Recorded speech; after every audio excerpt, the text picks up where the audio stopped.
Welcome to the Bird Gang Nation Sports Media Show, repping the greatest team of all time. Let's go!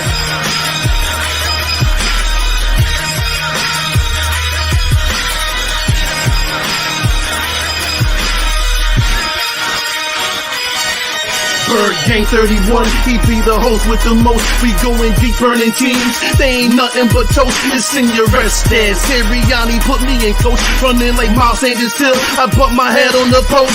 Touchdown! Yeah, that's coming. Devontae's crazy route running. Jalen Hurts and them throwing lasers to break a young gunning. Come on! On the D side, we ride, sack him with Fletcher, lay him out on the stretcher. No one can protect you. Watch Darius lay him, shutting down your routes. Come on! In my green John, eating Philly cheesesteaks. Put up your cups, wings up, if you can relate. Tailgating at the link like Gangsta Stride. To the Bird Gang Nation, that's worldwide.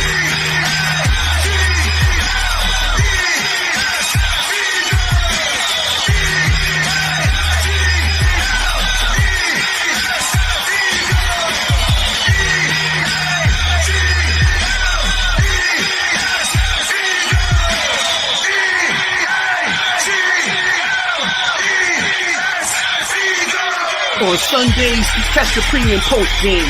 Mondays is Birds on Broad Street with Philly Notion and Cool Cat, the man in motion. And Wednesdays, the midweek special got you open with JC from Eagles Talk, hitting like B-Dog, baby.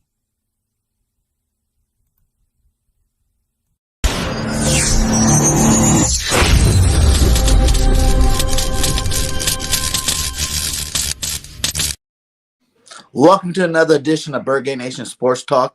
I'm your host, Bird Gang 31. And we got our boy, Chris Franklin from NG.com. How you doing today, guy? Yo, what's up, Bird Gang? How you doing, man? I'm doing well, man. You know, we're getting closer, about 10 days out from the draft, man. I'm looking forward to this. It's getting close. It's getting close. I'm excited, man. I'm excited. Like I was disappointed we don't have 3 picks no more. I was a little disappointed, but the fact that we still got 2 and there's some really talented players, I'm looking forward to the situation. Well, the good thing, at first I'm like, now from a writer's perspective, I'm like, all right, cool, I got 3. All right, cool. I don't have to do as much when it comes to writing, deciding what's going to happen. No, Christian, Jesus. But the good part is it gives them a lot more flexibility now, especially for next year, because even if no matter what they do with Jalen Hurts, if they keep him or don't keep him, at least it gives them options now. And at least they can decide what they want to do. If they decide to trade for another quarterback, they're in a better position to do so. They decide to keep him, and Hurts proves that he does well next season. You have a lot of assets you can start getting more things. Because if you can't get like what's happened so far in free agency, not be able to get a wide receiver, like a veteran guy, not getting besides Zach Pascal, if you want to get like those top tier guys, all those picks now, you can at least trade for a top tier guy now. So I think that helps out. Yeah. Like I was just never I'm not one of those guys that play scared. You know what I'm saying? I feel like moving a pick to next year was kind of playing scared to me. You know what I'm saying? You have 3. We have a defense of heavy draft where we can really get some nice talent on our roster. And I know people talk about the salary cap, but Howie's a genius with the salary cap. 3 first-round picks. You don't have to sign them all this 5th year. You can sign 1 in the 3rd, 1 in the 4th, 1 in the 5th. If you want to spread it out, it'll be the same thing as drafting the first rounder next year. You know what I'm saying? But I really thought that the talent in this draft early, especially, would have been good to just execute all 3 picks. And they come in with your 4th and didn't have 4 really high-quality football players for the future. I really like pushing it back. It's good that we do have 2 next year now. And I guess that's good in case Jalen's not the guy. But I really feel like Jalen's going to do that thing this year. What do you think? How do you think the building, the whole city's feeling with Jalen Hurts being the guy next year? Well, I think when you look at the guy, I think it's almost like 50-50. Almost like if it was a wrestling match, you got the perfect thing ready to go because you got perfect half. It's like the John Cena things effect. It's like you got half the side going, hey, you know what? He's doing great. He's the guy to lead the future. You got the other half saying, why is this guy still the starting quarterback? Put Gardner Minshew in or find somebody else in the draft. And can he pick? I just don't see it. Personally, I think Hurts warrants being the starter this season. I think he's done enough to prove that he deserves a shot as well, too, in 2022. Now, the biggest question is how much can he improve? We know he's out there in Southern California. I believe he's out with Tom House and his guys out there working on some refining his throwing motion and working on some other stuff. So that's the key thing is how much can he retain from there and how much can he actually use back and implement that into his game? And I believe if he does that and he makes significant strides, especially seeing some of those defenses the second time around, getting used to the system. I mean, once again, this is his first time since even college, going back to college times, so he's going to be in the same system back-to-back years. So Yeah. he gets used to that. We'll go. And I tell people, man, that's a huge thing. And not only that, we made the playoffs last year, right? And all those guys were first-year coordinators. You know what I'm saying? Like first-year coordinator defense, first-year coordinator offense, head coach, first time being a head coach and coordinator at the same time. You know what I'm saying? Like that's all first-year stuff, first-year quarterback, first-year star receiver. You know what I'm saying? That offensive side especially were very young last year. Like just making it to this year is going to be a jump for most of these guys. You know what I'm saying? Like for our team in general. Like I can kind of see why Howie didn't go all out and go crazy with picking, you know, all these guys that got top dollar, you know, at the receiver position and other positions as well, you know, and just kind of really sticking to what you got. And now let's see what happens in the year two, because just the whole point of your coaches getting the second year, that usually is a big jump. You look at the whole Dougie P thing. First year with Carson, first year we did what? We won like 7 games or something like that.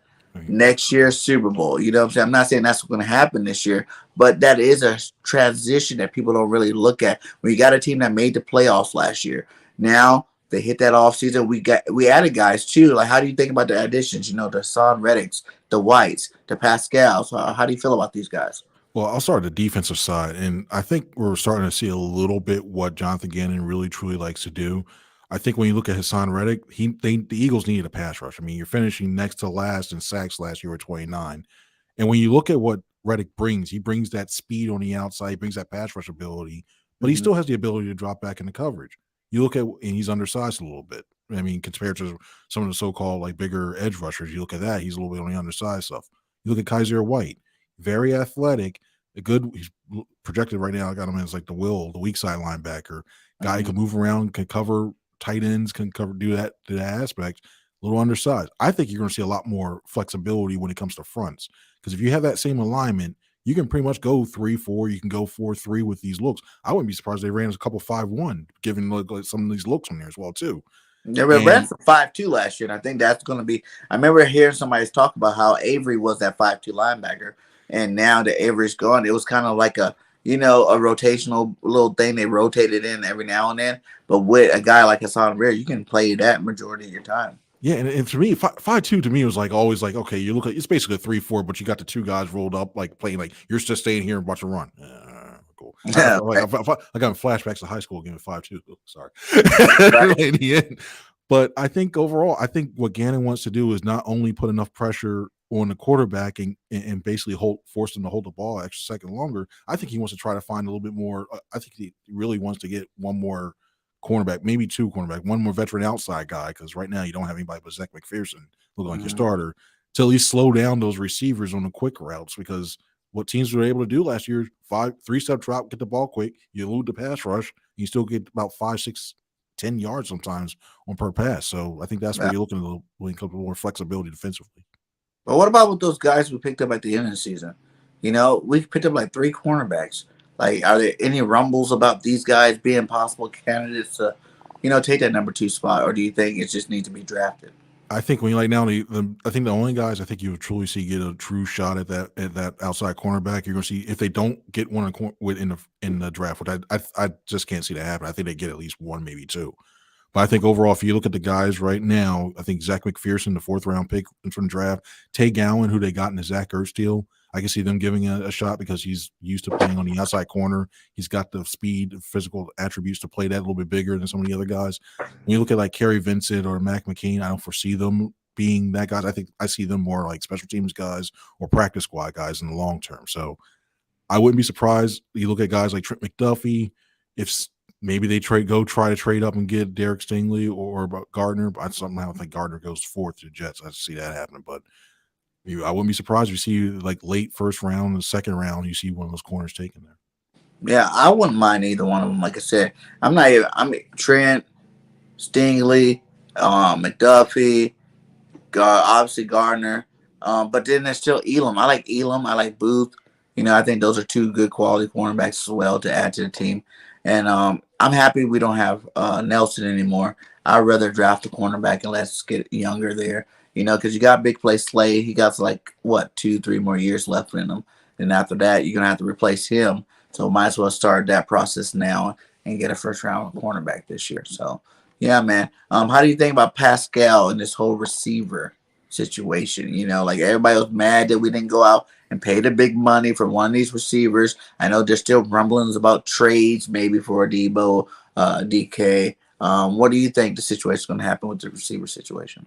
I know they really did try to go out and get some receivers, but once Christian Kirk signed at $18 million, and he basically ruined it for not only them but for a lot of other teams. Like, I like Christian Kirk. I thought he's a good fit. I know that there were at least a couple people on that staff who really liked him. $18 million. He's not $18 million. No, in my opinion. He just not at all. the market. And I know a couple of people were not too thrilled with the Jags for signing him at that number. They just loved it. They're like, oh, he can get 18. Okay, fine. A lot of teams weren't happy with that, but I think for real, if you look at what Pascal gives you, I think you look at basically, if anything, I think this maybe spells the end of J.J. Arcega-Whiteside. Only the fact that unless Whiteside comes back and becomes like your special teams guy, because when you hear the way that they're talking about him, when you tell, he's your physical presence, Sirianni say basically Pascal's your enforcer in a way. If that's your enforcer, that sounds a lot like the nasty, like that, even though he's a wide receiver, that tight end position that J.J. Arcega-Whiteside played, even though he's a wide receiver, to me, it's basically a tight end, like a tight end too. Yeah. Sure. Yeah. So I look at that and I'm thinking, like, you know what? This might be that JJ ensures, like, okay, you go with Zach, a guy who's well versed already in Sirianni, how Sirianni likes to run routes. He's familiar with him already. He knows what's expected of him. You bring that veteran, and worst, I would say that might be the only thing you bring with him. He's your veteran guy in that room, along with Greg Ward, and say, okay, guys, this is what you have to do here if they can't bring anybody else in, because right now they're really young in it. They're really, really young in that room. Yeah, and then a lot of things that I liked about him was, he only dropped one ball. You know what I'm saying? Like, that's been a huge plague for our receivers, regardless if it's tight end receivers, or running backs, dropping passes. So that's a big upgrade right there just in itself. And Pascal also played really good football when Nick Sirianni was his coordinator over there in Indy. You know what I'm saying? To be like the third or fourth receiver, still pulling in like close to 700 yards a season with this guy. That's something that you look at as like he understands the system. He's coming in. He don't have to learn everything off the fly. He kind of already knows what he's going into, and he can also help you, like you said, help these young receivers really get accustomed to what Dick Sirianni is really trying to get out of his receivers over here. So I like the Pascal pickup. I think it's pretty big. And like I was telling people, like, I don't think the Eagles are really trying to get a receiver big enough to really like move Devontae Smith to the second receiver, you know what I'm saying? Or push these guys down the depth chart, you know what I'm saying? I think they really like, guys like Devontae, Quez, and for some reason Rager. To point to they're young and they want to give these guys full chances to be stars in this offense. And also, Howie talked about this when we had a chance to meet with him out at the owners' meetings. He was talking about that. He mentioned when it came to the targets that he wants to get Devontae, the targets that he wants to get Goddard, targets he wants to involve Quez. Now, he's not going to give him 100. I don't think he doesn't want to give him 100 targets, Quez Watkins, but to those other guys, trying to find another guy who at least was on the open market that would be willing to basically take that role of not getting the target share that they always did, and then trying to justify that for what they wanted to pay. That was a tough cost analysis when it came to that part. So their best bet, if they do want to get another bigger name, is going to have to be the trade market, because nobody's going to want to really willingly go down there. If you got like a DK Metcalf, say, hey DK, we like you a lot.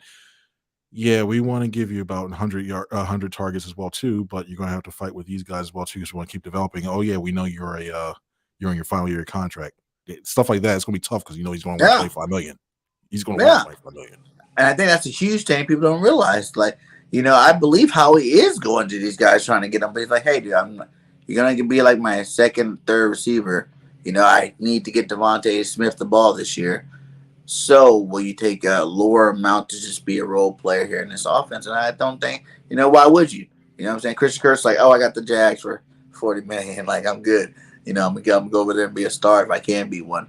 And I'm happy that he didn't pull the trigger. And like you said, this is a draft too that has a lot of talent in that first round. Do you think we go 3 in a row and get that first round receiver? I personally don't think so. And actually, I'll incorporate this with overall thoughts for the draft because I think there's a lot of talent. A lot of people. There's going to be going into day 2 when the first round is completely over, and everybody looks at the reset the board. Everybody looks at the players still available. Everybody's going to go like, "Wow, that player's still there. That player's." It's going to be a lot of wide receiver talent going in the second into the third round. I really truly believe that because it's not a really deep tackle part. There's going to be a lot of edge rushers that go, and then we'll see the corners go too. So naturally, you start to see some of these wide receivers, and then you still have Jameson Williams still floating around there. You don't know where he's going to take them, and then well, a couple of these teams take quarterbacks, 2-3 quarterbacks, because that's going to push some of these receivers down too. So I wouldn't be surprised if you see like a couple people who should have first round grades.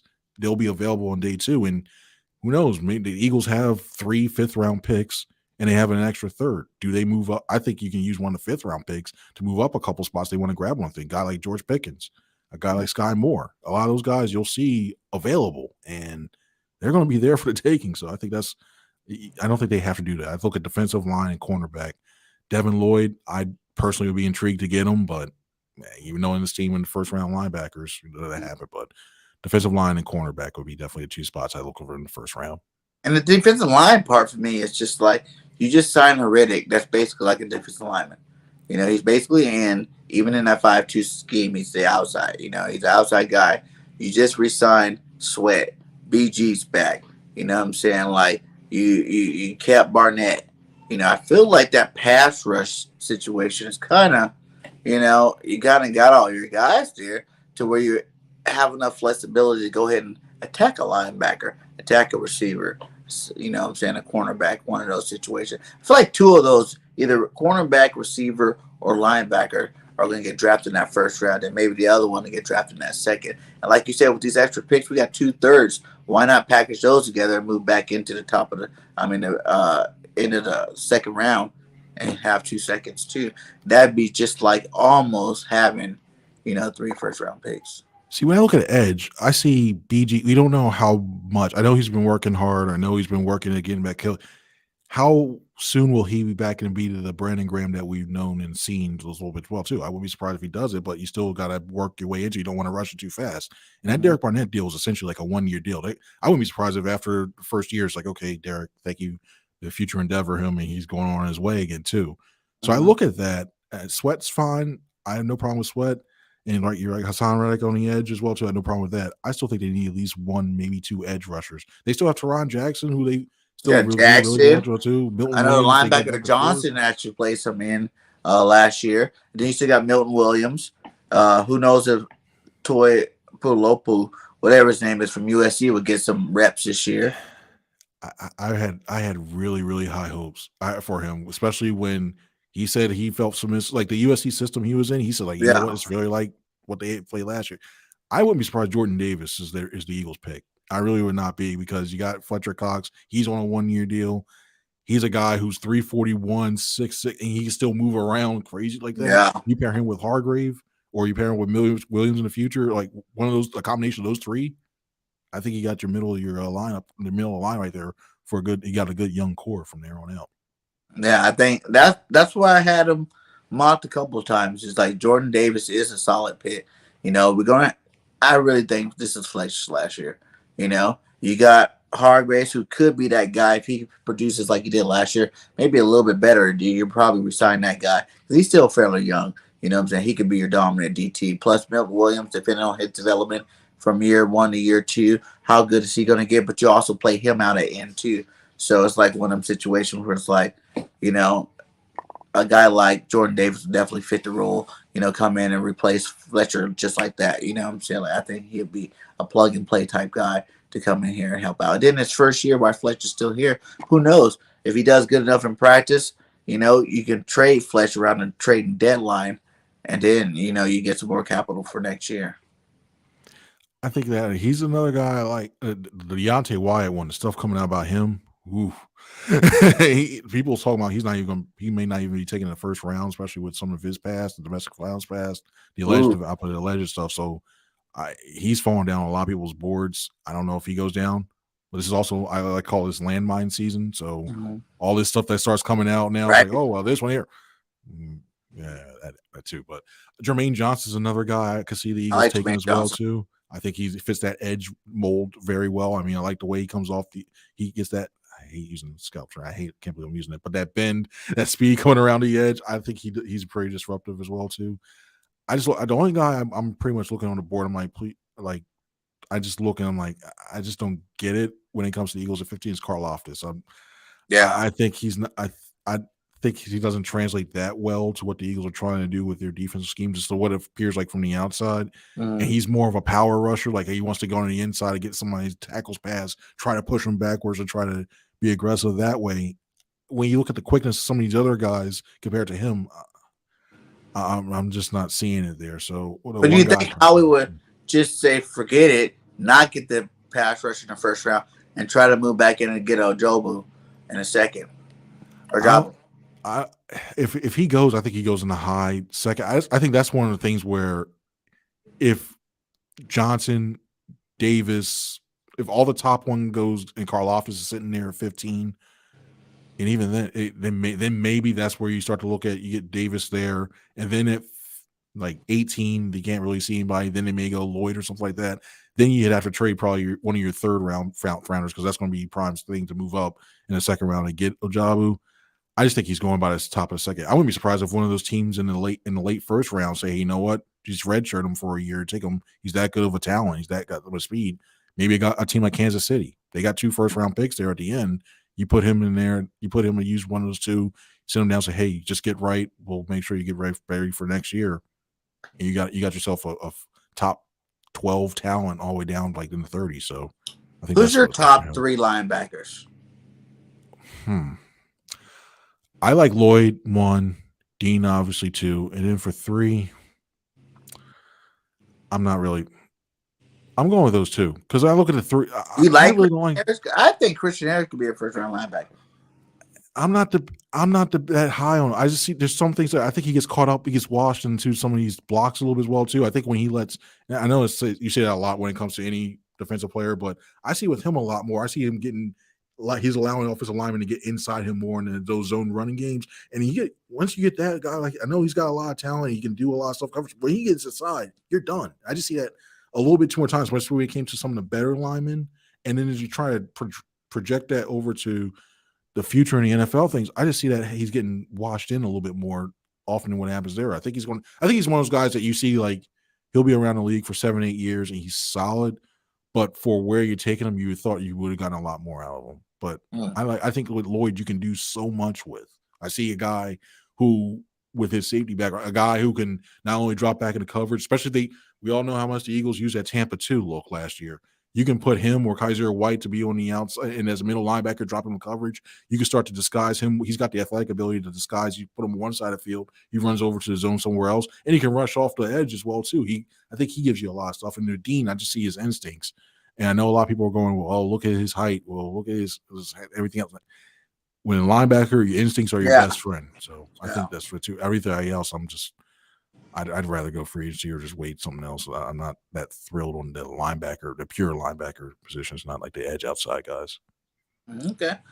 With 2 people, we're gonna start out with Honey Badger. What are the chances the Eagles sign Honey Badger? I put it right now. I put it 60% they get him. I really think that they're in a good position. I think when you look at the I don't know why he's not getting. I don't know why the Chiefs didn't offer him a contract. I don't know what's going on. Everything that you see out there, everything that I've heard from a couple other players, he's not a bad guy in the locker room, so that's out. It looks like he's obviously still has the ability. Yeah. I mean, you look at the balls. I don't know. And safety is one of those positions where it's kind of like linebacker in the league now, where everybody looks and just goes, you don't value him as much as the outer edges of the defense as you do. But given where the Eagles are, given what their cap situation is, it may be a deal where it might have to be like 2 or 3 years, but a lot of that money's front loaded. I can see him, and looking at all the other teams that are remaining, I can see him lining up with the Eagles, but I probably put it at 60% right now. You think they're just waiting to see who falls to him in the draft first before actually doing it? Oh yeah, if Hamilton drops to like 10 or 11, and the Eagles sit there like, you know what, why not throw one of those third round picks, drop up and take them. If not, if say Daxton Hill somehow falls into the second round, I don't think he's going to do that. But if he falls in the second round, and the Eagles are looking like, you know what, jump up and get him. Lewis Cine, I can see possibly doing that stuff. Like one of those guys. What about even Smoke Monday? What happened? What about even on Smoke Monday? Nah, I'm not like it. Not big on Smoke? I'm not big on Smoke. Nah. Smoke is smoke sometimes too. Smoke is sometimes. So there's a couple times I'm like, I see him. I can see it right now against him or CD Lamb in a slot. Him or CD Lamb right now. But I think overall, when you look at I think of safety wise right now, unless one of those guys fall, because then between that and June 1st, June 1st is going to be crazy. I think this year when you look at everything else, I always surprised if that's when Matthew goes, you know what? Okay, go outside in there, because June 1st is going to be really. I think there's going to be a lot of people trying to be signing around that time, and he's going to be one of them, I believe. So those three you did mention, like the Scene, Hill, obviously Hamilton. Those are pretty much the only guys that you think the Eagles would be smart for getting instead of a guy like Matthews, or do you think Matthews really? It's either Hamilton or Matthews. When I look at in terms of like making a team overall the best it can be. Well, I think this team, one team needs is more turnovers. I mean, you look at a guy like Matthew. I think you look at that, you need a natural ball hawk back there, especially with how much those safeties play back in the zone defense that Gannon likes to use. If you're going too deep or you're going to cover 3, you got a guy who has the instincts, that's willing to take a chance and actually knows, like basically A, can diagnose a defense, seen a lot of defenses over his time, and B, still has the speed, still has the quickness and wherewithal to actually get that. And add another thing, actually catch an interception, because defensive backs and stuff with them, I think you don't find that many guys. And I think for that one right there, I'd do it. I think right now you do that, get them signed for 2 or 3 years. And then right there, if you want to have a developmental safety, you still got Marcus Epps on this roster, and you still have Kayvon Wallace being your box safety. So you go with those. And let those guys develop. Then have you heard anything about Jacoby Stevens? Haven't heard anything about him at all. No. Like, is he still a linebacker? Like, they ain't about moving him back to safety? Like, I feel like the guy should be out there doing something. Like, I haven't heard anything. We only seen Jacoby in 1 game last year. I feel like this might be the year where we might get a chance to see him, but it's like, where are you going to see him at? Are they keeping him secret, trying to hold him back for that safety role, or you think they're going to try to keep him at that linebacker role and roll the wheel with that? Well, see, the thing, when you look at like a guy like Kaiser White, that's what he was. He was a former safety that became the linebacker. And he's still like 220-ish. He may put 5 rounds, but that's who I think they probably wish Jacoby Stevens would turn out to be. It just hasn't happened just yet. And I think they would probably go a different route. I think they'll give him every chance to still make the roster. I think he still has to make incremental spots and show that he can be a contributor to special teams, because especially if you're going to be a guy that late, if you're going to be a guy in that little thing playing like basically in dimes, nickels, you got to show you can play other parts of the team. And I think he got beat out last year too, because some of these guys were just better at special teams overall, like in roster management too. He's like, you had to justify bring him up, and it's tough to do that. So I think overall, I don't think it might be tough. He might be looking at another year on a practice squad overall. Andre Dillard. Wow. Sorry, I just saw the comment around the corner. I'm sorry, I just saw that. Cap. Sorry, but that's like even hard to even say that, considering we haven't seen him. Like we seen him that one Dallas game, but come on, that Dallas game was a joke. Like I don't really put too much stock behind that. In practice, he was still learning a little bit. It like you can see the athletic part there. It looks like he was still learning the position a little bit more. And I noticed that season got along. He got a little bit bigger and bulkier. Because I remember watching the end of the game, when you watch him walk back to the locker room, Jacoby will be walking back there looking all swole. Like, dang, he beefed up this offseason, my guy. You go play some linebacker, I guess. Yeah. What do you think about Dillard, man? We trading him? We keeping him? What do you think? It's the smartest move for the Eagles. It's funny because today that there was a report, like when Peter King put out his Football Morning America, he mentioned that he's hearing a lot more deals when it involves not just picks but players. And when you got a guy like Dillard, I don't think he's going to get you. You can't just say, okay, give us a first and Dillard, and he's going to move you all the way up to that one. He's not. I don't think he's going to do that. He's still a very good I think he's a good tackle. He's a serviceable tackle. Yeah, he I don't played think good he's last year. too. Yeah, for what he was in a pinch, he's shown that he can play in this league. Mm-hmm. Whether it could be a top 10 Pro Bowl guy, I don't think he's that, but I think he's somebody that you can put in there and you feel comfortable with. Mm-hmm. So if the Eagles were presented with the opportunity saying, and it's all pure speculation. There's nothing. I love it.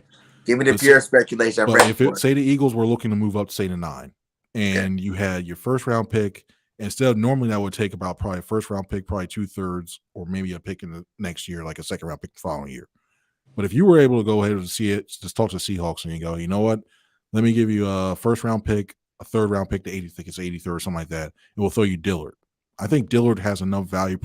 To me, Dillard probably gets you a 4th, 5th round pick. But if you throw Dillard in that to a team that really needs some tackle help, I think they would listen. Hey, I don't think they accept it, but I think they would listen a little bit more. Dillard in Rager. Oh, Rager. The Rager stuff right now, I think he's got more. And I'm putting this nicely, but I think Rager is more like you probably equivalent to a 6th or 7th round pick if you just trade him straight up. And that's just based on you see the talent that he has. But I think he's working on his way to try to tune stuff out and everything else. I know he's trying to do. I just think it's more in between the ears right now because you see a guy who can make all these unbelievable catches. You can make these toe tapping things in the background. It's consistency with him, and there's something he's not able to do it consistently. It's mental with Rager. So their teams like them when he's coming out the draft. I could see him taking a flyer on him. Maybe it's like, hey, we'll give you a 6 or hey, but Rager's not going to considerably move the needle. I think in any deals. 3rd round. He's only been in the league 2 years. Nah, you're not getting the 3rd round. I don't think you're going to get 4th, especially with this draft. Flashes.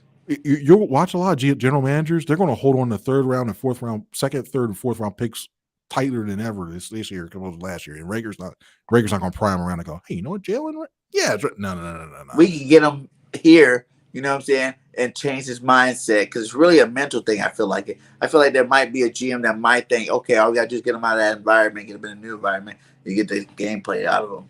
But you're saying no. 6th round pick for Rager. 6th or 7th, and that's being generous. I think it's one of those things where he's going to need to show something. He's got to stop dropping the ball as much when not just the punts, but not just the passes, but on his punts too.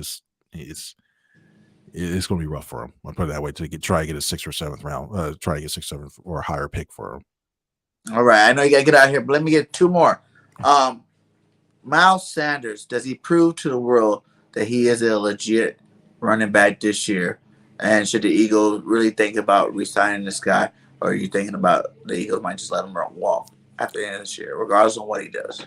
You know, we're approaching the draft, and they still haven't really worked out a deal yet. And I'm starting to throw a little red flags up like, wait, what's going on? This guy, he has a lot of speed. He's shown that he can do it. I think when you look at he gets nicked up from here from time to time. And his vision at time, when it comes to not just his vision, but his balance sometimes is just like, okay, he needs to work on that more to hit the hole a bit better. And that's starting to affect him, I think, when you look overall. I think when you look at what he brings to the table and what this offense likes to do, especially with his own running game, he's a good fit for it.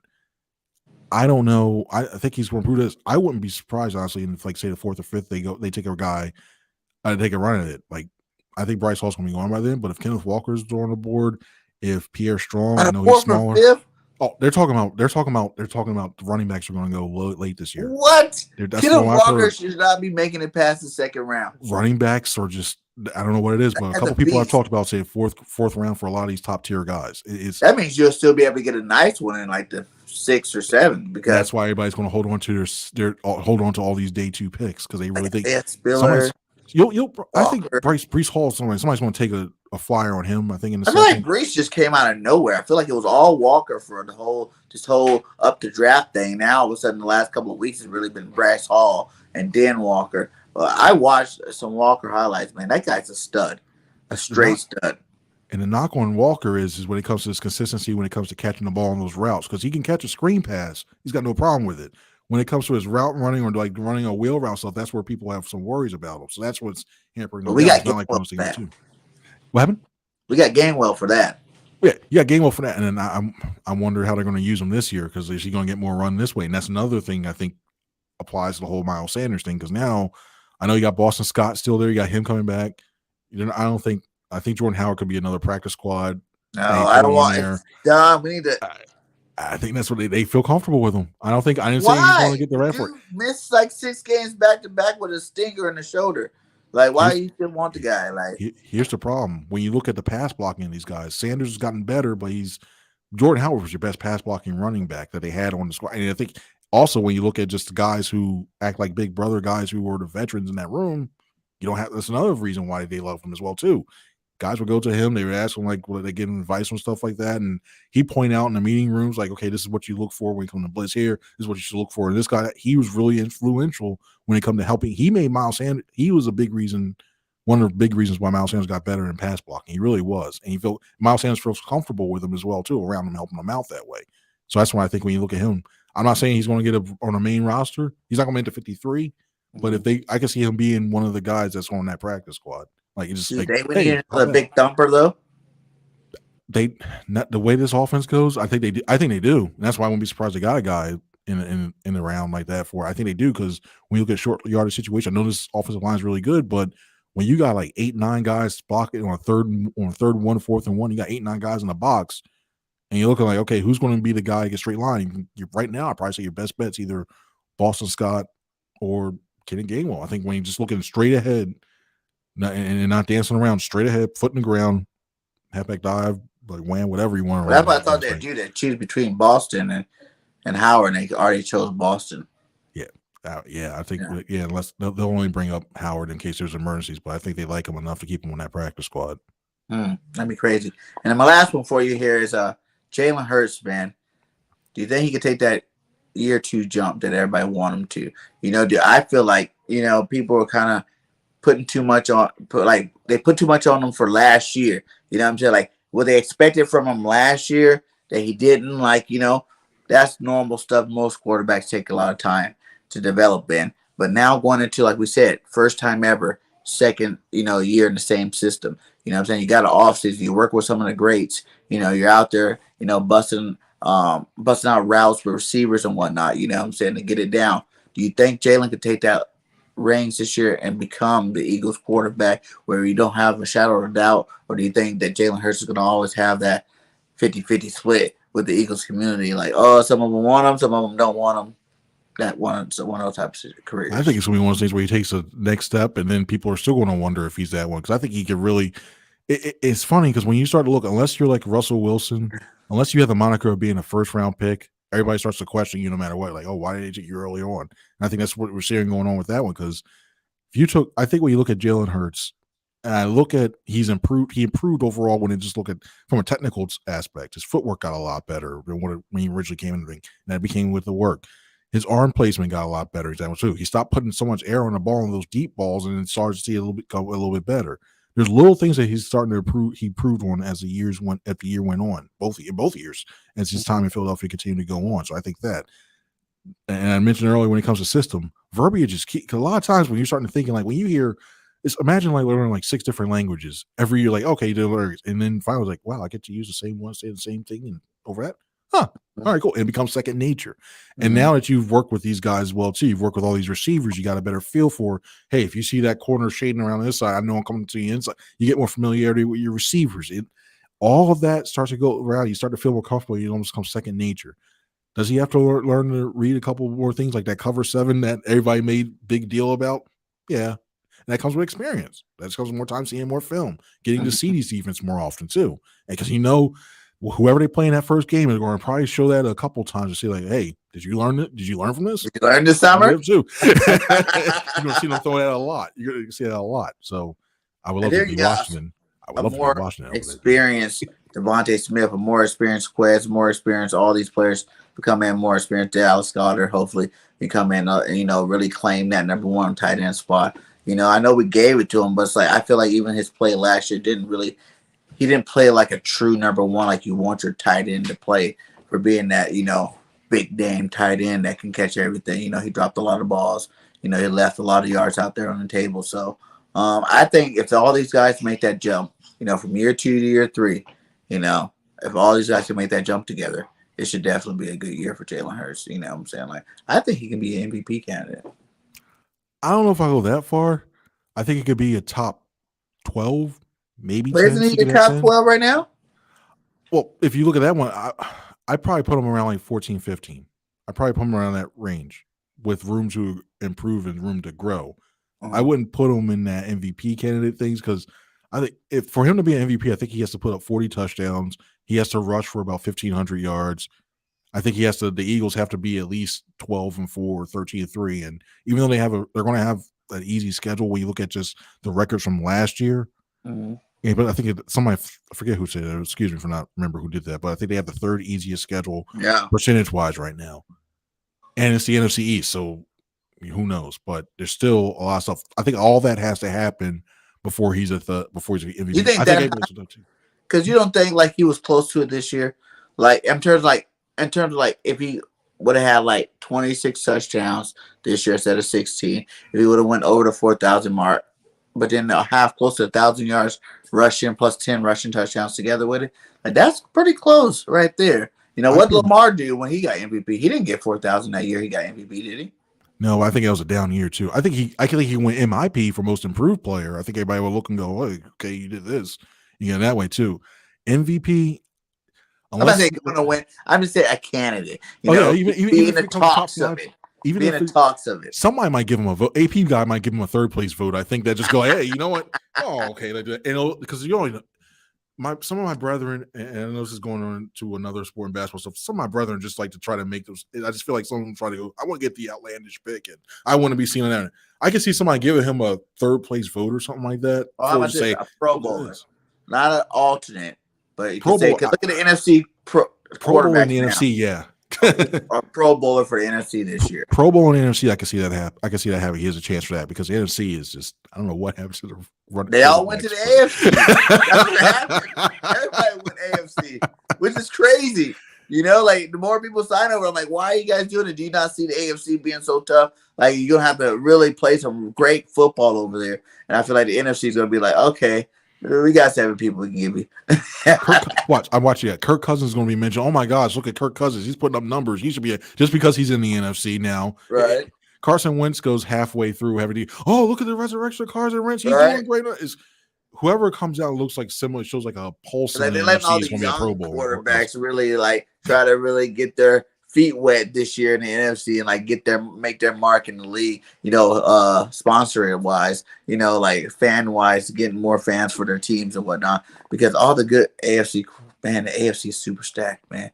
That AFC West is like, I wouldn't even want to play over there. I do not want to be a defensive coordinator over there at all. Stupid. Good luck. Like every team is stacked, stacked. Just wait to see. Just think who's going to be the 7th seed. Like when you're trying to decide who's going to be the 7th seed, right? It's like, in the AFC, it's like, oh, it's tough. Like no matter every matchup next year, the AFC playoffs, barring any unforeseen, every matchup in that AFC playoffs are going to be much watched TV. I wouldn't be surprised even in the NFC and the AFC West if probably a good chunk of those primetime games are a matchup of between those teams because there's so much talent out there now. Who would have thought the West Coast would have more talent than the East Coast? Do you think they beat each other up so bad that the NFC still got a chance at the Super Bowl this year? No, the AFC teams just because I think they'll be tested. Unless there's a major injury in like the conference championship game where somebody's quarterbacks goes down and is like, something catastrophic happens. That's just the AFC is just it's just sick. They gonna get the bowl this year. That's your early prediction. Yep, the AFC for next 2 years, 2-3 years. It might be one of those things. Remember how the NFC had that run? Now we are. Remember how the NFC had to run where they? That's about no 3 years of AFC. This might be. Remember when a few years ago, like I want to say the 90s, late 80s, early 90s, when the NFC just trounced the AFC and like went. You think it's? I think it's starting to. It's all cyclical. I think the balance is over there for. I see the next 2-3. I know Tom Brady's still out there with the Bucks. I ain't about worried about Tom. Throw that out, but I think 2 or 3 years you can see AFC champion easy. Man. What are you gonna be doing for the draft, Chris? I'll be at we're so far finding out where we're going to be at when it comes to the picks and everything. So I could be in Philadelphia. I could be in Novacare depending on that one. So depending on if they have it in person. Coming down there, going to that draft party. We're gonna be the part, not the draft party, but the we may be in the media house. We're still just trying to figure out where we're gonna be at. So wherever they got the post when they have the post pick availability, wherever it's at, we'll be down there. So it's gonna be crazy. That's what's up, man. Hey, tell everybody where they can find you at one last time, like get you out of here. I know you gotta get that 6 o'clock in, like Thanks, man. Thanks, man. If you go to nj.com and /Eagles, that's where I have stuff on there. If you want to follow me on Twitter or Instagram, C Franklin News. Post as much as I can, especially with this draft coming up in 10 days. 10 days, man. It's crazy. 10 days away. I'm pumped, baby. It's about to get really mock draft heavy on the channel. We gotta do some mock drafts, man. But hey, thanks again for sparing your time coming on, man. Always love having you on here, man. Anytime you get some free time, come holler at Bird Gang, and we can make it happen again, my guy. Thanks, Bird Gang, man. Always fun talking to you, man. All right, like I say, guys, fly, Eagles, fly. Check me out on Birds of Brasserie. We out. Peace.